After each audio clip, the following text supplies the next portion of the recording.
dari pemerintah pusat tapi tidak sampai ke akar bawah. Itu kami serahkan langsung ke orang tuanya, tapi nggak nyampe ke sekolahan. Karena untuk mengentaskan kemiskinan kan lewat pendidikan. Program satu rumah satu sarjana.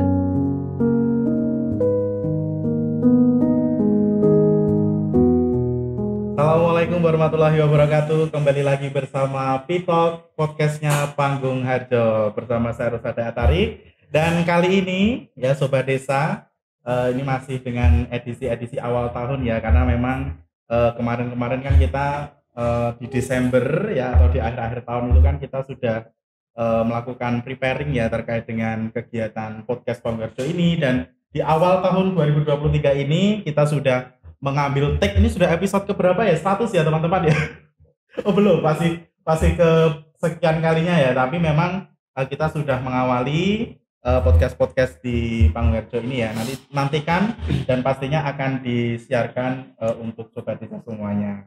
Dan Sobat Desa, pada kali ini ya, di episode kali ini saya sudah bersama, ini kan tampilannya sudah pakai peci, pakai koko, itu kan artinya kayak ustadz gitu ya, tapi nggak tahu ini ustadz beneran apa enggak ya. Nanti kita kenalan bersama gitu ya. Iya, oke. Ya, kita kenalan dulu. Namanya siapa? Ini kan kalau panggilannya kalau di Panggung Harjo itu bisa Syekh, bisa Gus ya. Nah, itu bener itu apa enggak? Silakan Mas yang berkoko berwarna putih. Ya, terima kasih. Assalamualaikum warahmatullahi wabarakatuh. Terima kasih atas waktunya bisa mengundang saya mewakili lembaga Bubble JPS di Kelurahan Panggung Harjo, dan ini merupakan suatu kehormatan bagi saya dan teman-teman di Bubble JPS. Perkenalkan, nama saya Muhammad Puji Antana dulu. Kemudian simbah saya dulu karena dulu sejak kecil di pesantren sehingga ya nggak tahu, terus kemudian ikut di sini gitu di Kelurahan Panggung Harjo. Oke. Mas Puji namanya ya, panggilannya ya? Iya. Oke, Puji atau Pujianto? Ya pokoknya seperti itu, karena itu dulu waktu simbah saya itu ngaji kitab, kemudian nyampe Muqaddimah Alhamdulillahirabbil alamin itu. Ya dari situ kemudian udah namakan saja Puji gitu katanya. Itu terus, juga ada filosofinya, makanya pakaian saya ya setiap hari pakai koko, pakai sarung, dan itu jadi karakteristik sendiri. Ke mall aja ya belanja gitu dia pakai sarung. Beneran serius.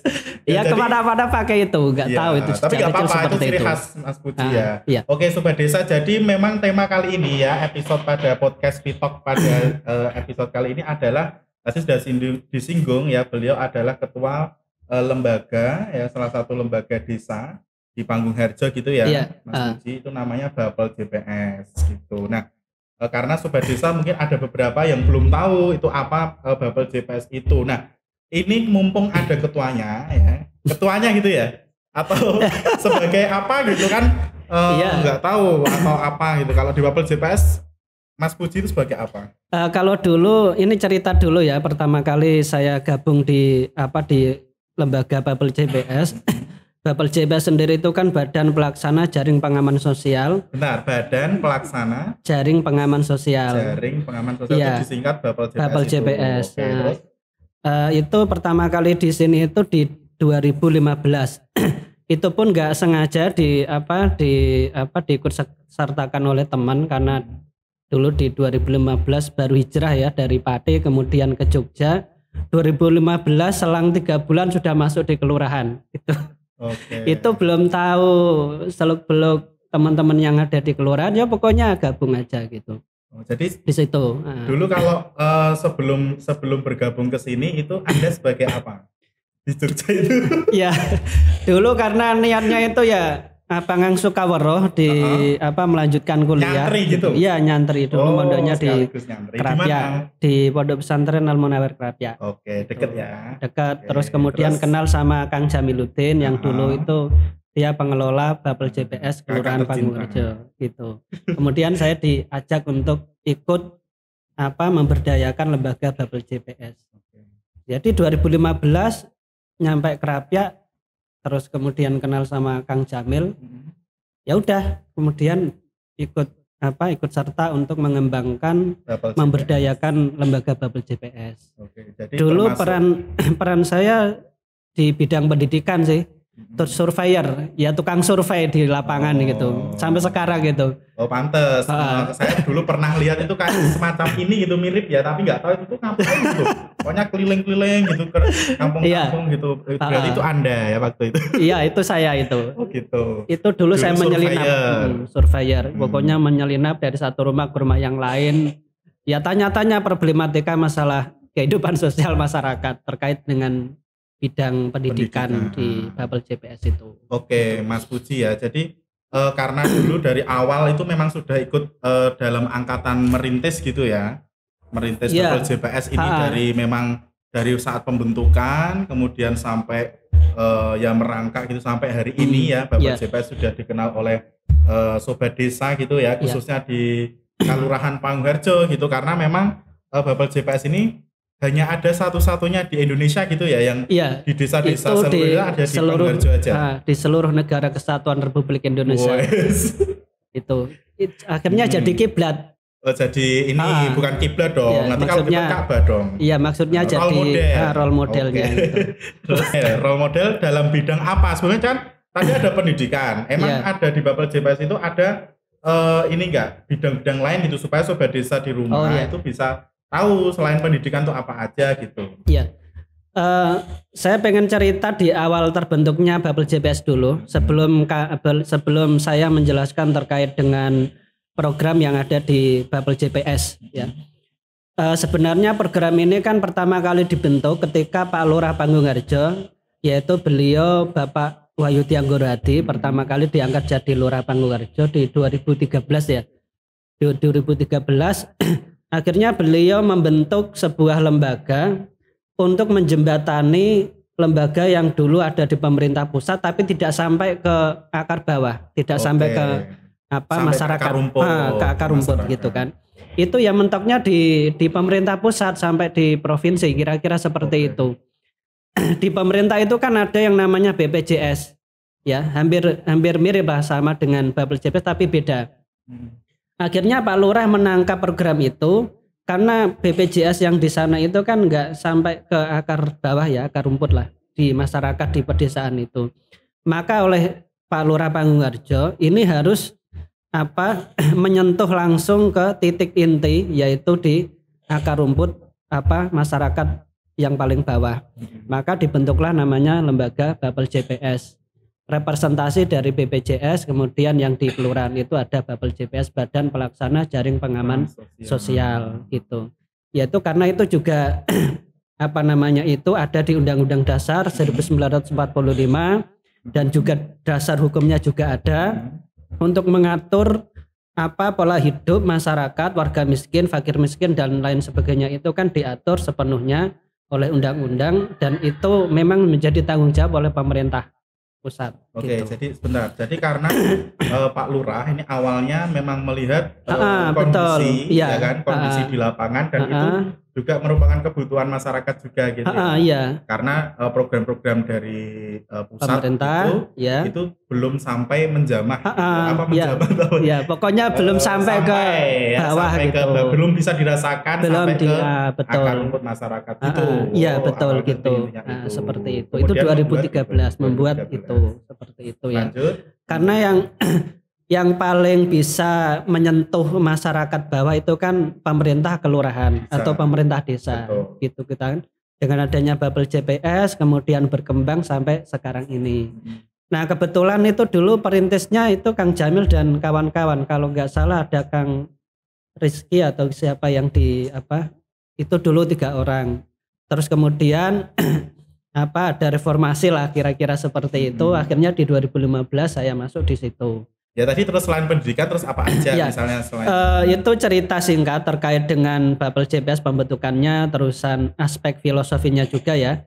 Terus kemudian saya pengen masuknya ke program yang ada di Bubble JPS. Itu ada 3 ya yang paling menonjol. Yang pertama itu memang bidang pendidikan, bidang kesehatan dan bidang kesehatan ibu dan anak gitu. Kalau bidang pendidikan itu kan ada 2 hal yang paling sangat luar biasa di Kelurahan Panggung-Harjo, khususnya dalam hal lembaga Bubble JPS ini. Yang pertama yaitu bantuan pendidikan langsung tunai, itu yang biasanya dirasakan langsung oleh masyarakat. Yang kedua itu adalah satu rumah satu sarjana. Kalau yang bantuan pendidikan langsung tunai itu ada beberapa syarat yang harus disertakan ketika masyarakat itu pengen mengakses bantuan pendidikan langsung tunai lewat Bubble JPS itu. Apa aja tuh? Yang pertama syaratnya adalah permohonan secara tertulis yang itu ditujukan kepada Lurah Panggung-Harjo. Oke, cukup ditulis tangan aja. Cukup ditulis tangan. Karena orang desa kalau ngeprint ngetik kan nggak bisa ya. Nggak bisa. Ya. Jadi pokoknya gitu loh. Jadi pokoknya santai saja masalah itu. Dipermudah gitu. Ya dipermudah. Tulis saja. Kadang tulisannya nggak jelas gitu kan. Itu ya, juga ribet itu. Kan juga jelas gitu ya karena terus. Pokoknya ada permohonan. Permohonan baik itu nanti ditulis tangan ataupun nanti diketik. Kalau yang orang tuanya nggak bisa nulis, nuwun sewu, ya nanti minta tolong lah tetangganya untuk nuliskan itu. Ditujukan kepada Lurah Panggung-Harjo. Itu surat permohonan. Surat permohonan itu, surat permohonan. Tapi itu harus ditandatangani, diketahui oleh pertama ada Pak Duko, tanda tangan Pak Duko, mengetuai Pak Duko. Yang kedua ketua RT. Terus yang ketiga dari pemohon bantuan pendidikan itu. Selain itu ada lampiran. Yaitu yang penting juga lampiran itu. Masa permohonan saja nggak ada lampirannya. Yang pertama fotokopi KK. Fotokopi KK. Ya, kartu keluarga itu. Terusan fotokopi KTP juga. KTP-nya yang bersangkutan atau keluarganya? Keseluruhan, kalau bisa semuanya? Keseluruhan ya. Satu keluarga itu? Satu keluarga. Gitu. Ya anaknya, terusan orang tuanya juga. Tetangganya nggak usah karena. Dukuhnya nggak bisa? Nanti dukuhnya beda lagi itu. Cukup tanda tangan. Cukup tanda tangan. Karena tanda tangan nggak boleh harus ada lampirannya katanya tadi. Iya, maksudnya tanda tangan duko. Itu mengetahui gitu kan. Kalau warganya memang benar-benar kurang mampu memang membutuhkan gitu kan. Itu karena yang tahu kan sebenarnya Pak Duko sama Pak RT gitu kan. Makanya itu ya untuk timbal balik supaya memang benar-benar pemohon ini ya tahu tentang situasi kondisi. Tadi bukan surat pernyataan, surat permohonan bantuan itu. Kakak asli, terus fotokopi KTP. Kalau kakaknya fotokopi aja, nggak usah asli. Sekarang kan barcode. Ya nggak apa-apa. Sudah ada kakaknya. Terus kemudian lampiran rincian biaya pendidikan. Rincian biaya pendidikan. Maksudnya gimana tuh? Rincian biaya pendidikan itu dari sekolahan. Itu kan yang mengeluarkan sekolahan. Minta gitu. Di TU. Minta di TU gitu kan. Kalau SD kan ada lah seperti itu. Nanti kan kami juga harus tahu itu nominalnya berapa tunggakannya dan lain sebagainya, itu kan dari situ. Kalau nggak dilampirkan itu kami nggak bisa nerima dong. Ya gitu nggak kan. bisa analisis ya misalnya. Nggak bisa kebutuhannya berapa, terusan dia tunggakannya berapa, itu kan juga dari situ.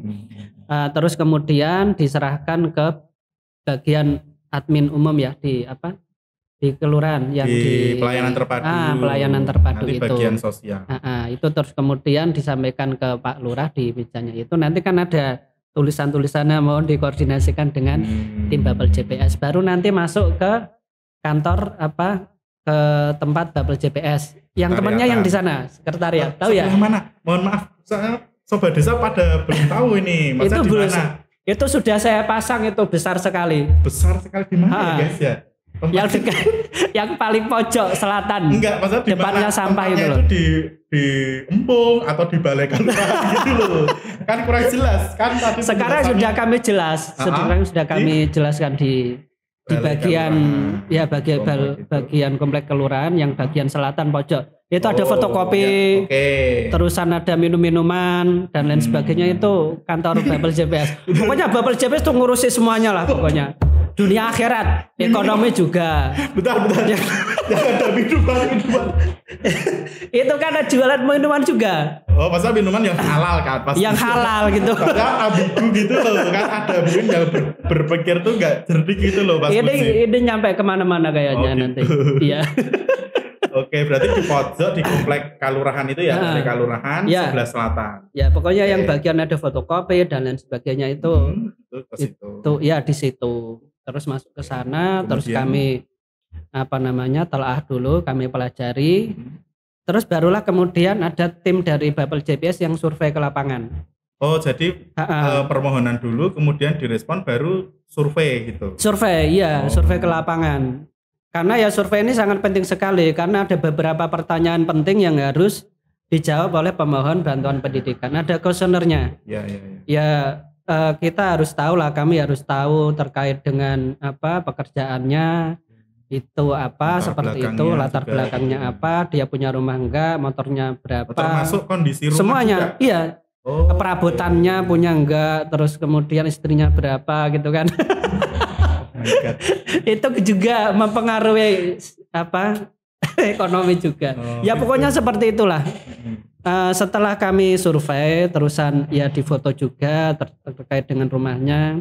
Dia memang punya rumah atau masih mengontrak atau itulah seperti itu. Terus apa?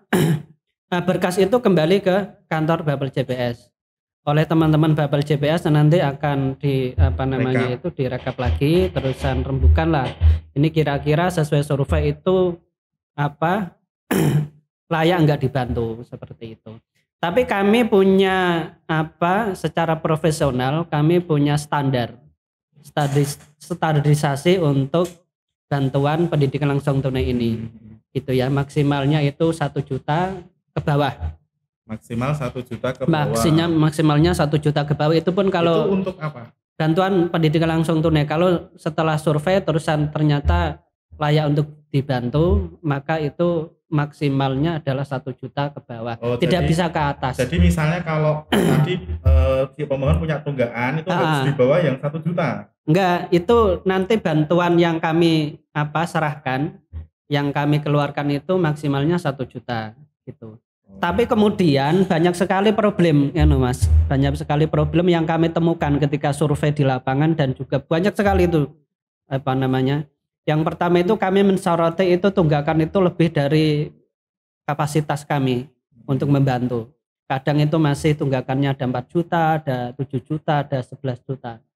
Itu nggak tahu. Kemudian pertanyaan kami yang di Bapel JPS, selama 3 tahun itu ngapain saja seperti itu juga.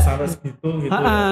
Padahal ketika mereka ke kelurahan tetap kami bantu, tapi ya nuwun sewu, maksimal bantuan itu 1 juta gitu. Sistem kami gotong royong. Jadi kelurahan juga membantu masyarakat lewat program pendidikan itu. Di satu sisi ya juga keluarga juga ikut andil dalam entah nanti ngangsur atau apa. Iya, mensupport itu, seperti itu. Nah, itu ada cerita menarik dulu di 2016 kalau nggak salah itu. Itu kan bantuan pendidikan kalau sudah cair. Jadi gini, setelah di ACC setelah dari survei, kemudian ditelaah lagi oleh tim Bapel JPS. Terus kemudian kami menyodorkan itu ke bendahara desa, agar bantuan itu bisa cair. Nah, bisa cairnya itu kan kadang 1 bulan ya kan, menunggu dari bendahara juga. Itu pernah dulu itu kami sampaikan ketika cair, itu kami serahkan langsung ke orang tuanya, tapi nggak nyampe ke sekolahan. Jadi problem juga gitu loh. Kami juga bantu, ternyata tidak dibayarkan langsung ke sekolahan. Padahal kami butuh kwitansi gitu, butuh kwitansi sebagai tanda bukti pengeluaran dari kelurahan untuk membantu warga masyarakat yang membutuhkan. Terus itu gimana itu? Akhirnya solusinya mau nggak mau itu harus dibayarkan ke sekolahan. Tapi kan gitu. Itu kan tadinya kan nggak nyampe sekolah gitu kan. Terus solusinya gimana gitu? Akhirnya kami kemudian ambil solusi setelah survei, terus kemudian setelah di ACC terusan keluar bantuan pendidikan itu, akhirnya kami ngalahi dari tim Bapel JPS untuk bayarkan langsung ke sekolahan yang bersangkutan. Itu lebih baik daripada diserahkan. ya. Jadi seperti itu. Memang apa karena tadi kita udah dengan gotong royong gitu kan sudah susah payah juga melakukan apa namanya penelaahan apa ya. Iya, pokoknya melihat ya kondisi ke lapangan juga. Jadi Sobat Desa yang memang mau mengakses layanan Bubble JPS ini ya, yang bidang pendidikan ya, bidang pendidikan, kegiatan apa tadi?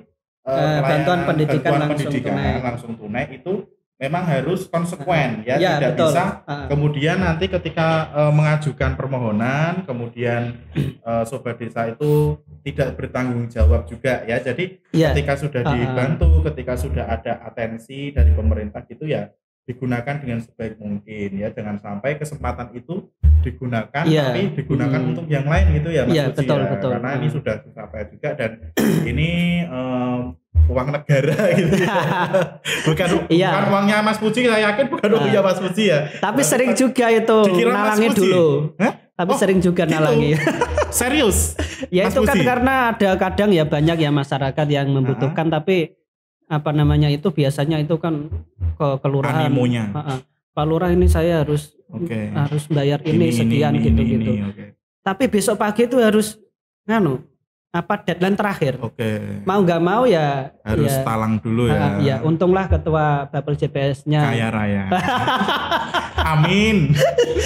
Tapi emang kaya raya beneran. Seperti itu. Tapi kan emang benar kaya raya kan punya tambang di Kalimantan sana kan. Tambangnya siapa itu? Itu milik Gusti Allah Subhanahu wa taala. Enggak tahu namanya tambang Syekh Puji gitu. Iya.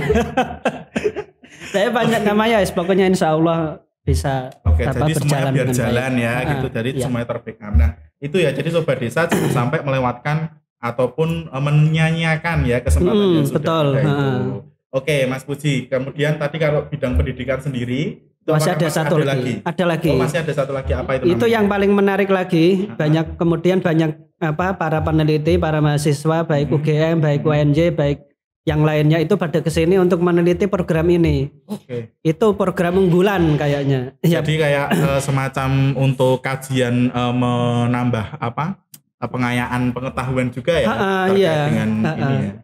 Itu program Satu Rumah Satu Sarjana. Program Satu Rumah Satu Sarjana.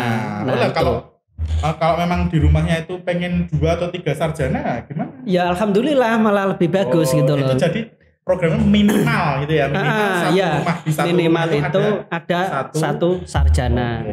Karena itu gimana Mas Puji? Karena gini, filosofinya adalah untuk bisa menjadi baik, artinya dalam hal ekonomi, dalam taraf kehidupan yang lebih baik itu lewat pendidikan. Itu yang lebih itu lebih baik lagi gitu. Kalau misalnya keluarga itu pendidikannya bagus, nanti juga taraf kehidupannya juga akan meningkat dengan baik. Seperti itu. Efektivitasnya gitu ya. Kami menangkap itu dari program ini bahwa Kelurahan Panggung-Harjo itu memang benar-benar memperhatikan aspek pendidikan masyarakatnya. Warga Panggung-Harjo jangan sampai berhenti di satu titik. Jangan sampai berhenti cuma hanya di SMA terus kemudian keluar kerja. Atau jangan sampai cuma SMK kemudian keluar kerja. Ya makanya kemudian ada Satu Rumah Satu Sarjana, minimal sampai tingkat jenjang pendidikan yang lebih tinggi seperti itu. Perguruan tinggi. Perguruan tinggi gitu. Karena untuk mengentaskan kemiskinan kan lewat pendidikan. Kalau pendidikannya baik, insya Allah nanti ya rezekinya lebih baik. Karena itu kebutuhan mendasar dari betul. Sebuah kemajuan seseorang juga ya. Gitu. Terus tadi itu untuk teknisnya gimana? Untuk sama dengan yang tadi atau enggak?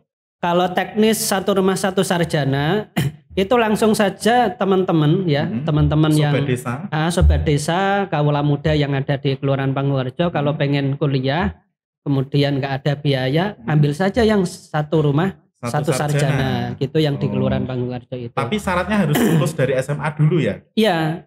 Masa kelas 1 SMA masuk Satu Rumah Satu Sarjana nanti dikira gimana gitu kan ada akselerasi gitu. Kecuali dia punya ilmu laduni. Apa itu? Ya pokoknya saking Gusti Allah pokoknya lompat luar biasa. Akselerasi tadi akselerasi. Yang penting harus memang wajib ya lulus SMA, tidak boleh atau SMK. Tidak boleh putus gitu misalnya. Tidak boleh putus. Udah SMA tapi kelas 3 itu di tengah-tengah keluar tuh nggak boleh. Jadi harus punya ijazah SMA. Iya betul. Oke, terus nanti datang aja ke kelurahan lewat lewat Bubble JPS ya, di sana pojok sana ya, di fotokopian yang itu. Nanti kita ke sana ngopi-ngopi gitu. Bisa ini? Ya bisa, ya bisa. Nah kemudian datang saja kemudian ke kelurahan, Pak kami pengen kuliah tapi nggak mampu untuk biayanya. Nah itu kami tawari lewat satu rumah satu sarjana gitu. Nah kemudian karena lewat Bubble JPS itu Kelurahan Panggung-Harjo itu punya program kerja atau kerjasama ya, bukan program kerja, kerjasama dengan 2 kampus. Mana aja itu? Yang pertama di ATK. ATK itu Akademi Teknologi Kulit. Teknologi Kulit itu yang di Ring Road. Ring Road. Utara Ring Road ya. Ring Road utara atau Ring Road mana? Utara Ring Road. Kalau ini kan Ring Road Selatan. Ring Road. Oh utaranya. Ya, selatan kan, Ring Road Selatan, utara jalan. Iya gitu. Gitu Kok sulit banget ya saya menjelaskan. Belibet sih Anda. Itulah. Kan hidupnya juga belibet kan. Oke. Begitu ya. Jadi Ring Road Selatan dari depan ini Deratan ya. Iya, Deratan, depan Deratan itu. Nanti kalau misalnya sedang kelaparan ya mampir aja di Kampung Mataraman, makan dulu gitu kan. Promosi. Nah, iya. Selain di ATK kerjasamanya dengan Akvideo. Akvideo Akademi Kebidanan Yogyakarta. Akvideo ya. Yang di dekat ya lapangan Perancak. Perancak ya sana ya. Ya, utara kampus isi ya. Iya betul, di situ 2 itu. Maka pilihlah 2 itu. Kalau pengen itu. Yang pengen di lain-lain nggak boleh ya. Aku pengen ya di mana ya. Itu nggak boleh. Sementara untuk tahun ini dari tahun kemarin sampai sekarang baru 2 itu. 2 itu karena yang memang di wilayah ini juga. Iya di wilayah itu gitu kan. Nanti pengen kuliah pilih 2 itu. Kalau pengen di ATK ya ATK, Akvideo ya di Akvideo. Nanti syaratnya ikuti saja persyaratan di ATK. Misalnya pengen masuk di ATK, ada ujian ketika sudah lulus ya kan. Terusan laporan lagi ke kelurahan kalau sudah lulus di ATK untuk administrasinya itu. Nanti semua biaya semesterannya itu ditanggung oleh Bubble JPS lewat APBDes Kelurahan Panggung-Harjo. Seperti gitu. Kan gratis kan Pena? Ya, jadi misalnya tapi itu di luar biaya itu hanya untuk biaya-biaya pokok aja ya. Kalau semesteran. Untuk operasional tetap ya masing-masing. Ya kalau gitu misalnya untuk biaya perharinya ya nanti dari keluarga lah maksudnya. Ya, misalkan biasanya ada uang buat beli atau makrab gitu kan kita harus mengeluarkan biaya gitu kan biasanya gitu. Itu kan tidak ditanggung Bubble JPS. Nanti tahunnya ditanggung juga gitu kan. Tapi yang ditanggung itu yang pokok ada semesteran itu SPP-nya gitu ya istilahnya ya UKT gitu. Nah seperti itu. Nanti kalau sudah itu kan bisa masuk ke sana seperti itu. Itu untuk salah satu jurusan aja atau seluruh jurusan yang ada di kampus itu, Mas? Semuanya. Iya silakan masuk aja di situ. Mau di Akvideo maupun di ATK. Kalau misalnya kadang problemnya gini Mas. Kaula muda itu sobat desa itu kadang kan minatnya bukan hanya di ATK maupun di Akvideo. Kadang itu pengennya Pak, kami pengennya kuliah yang tidak di 2 itu, pengen di UGM misalnya atau di mana gitu kan. Nah, pilihlah yang pertama tadi. Pendidikan bantuan pendidikan langsung tunai bisa diakses di situ. Oh, jadi memang tetap ada solusi. Solusinya itu. Memang pengen di luar yang 2 itu. Ya, tapi tetap pilih program yang A tadi. Bidang pendidikan bantuan pendidikan langsung tunai.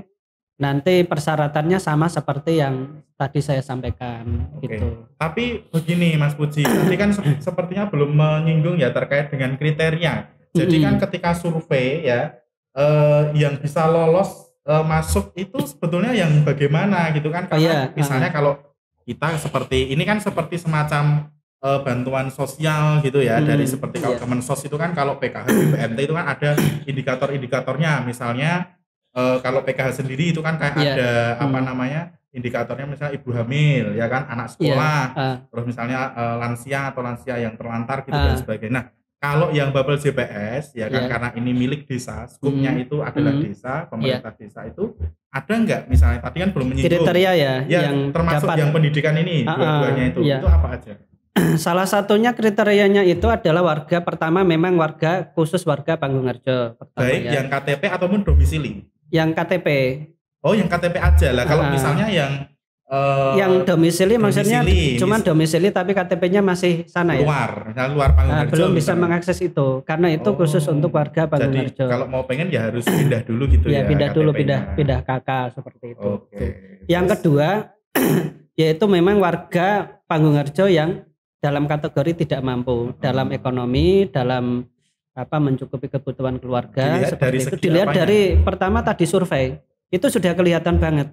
Karena beberapa pertanyaan penting terkait dengan kriteria calon penerima bantuan itu ada di kuesioner itu. Contohnya apa aja Mas Puji yang biasanya yang dilontarkan itu?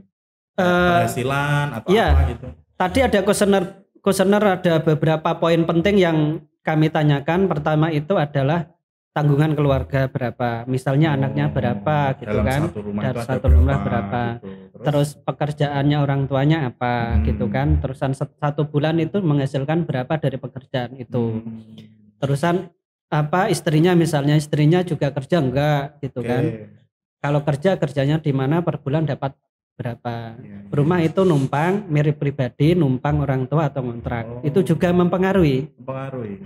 Termasuk gitu. Kepemilikan barang-barang itu. Iya, kepemilikan barang-barang itu karena di situ kuesioner juga ada mencantumkan punya mobil enggak atau motor enggak, kalau ada berapa gitu kan, seperti itu. Perabotan rumah tangga lengkap enggak, itu bisa kami lihat langsung.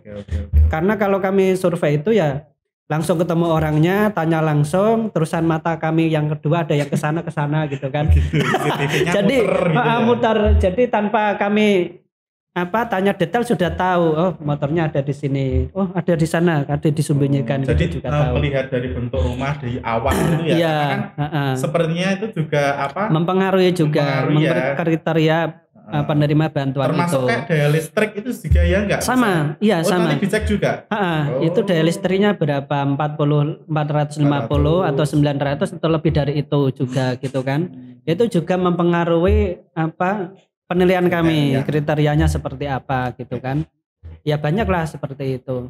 Gitu. Dari situ. Ya, jadi Sobat Desa ya, karena ini adalah sebuah sosial ya, lembaga sosial yang di situ sebetulnya ini kalau Bubble JPS itu sama ya dengan Kementerian Sosialnya desa gitulah istilahnya gitu ya Mas Uzi ya, karena ini kan tadi konsepnya adalah mendekatkan pelayanan negara gitu ya.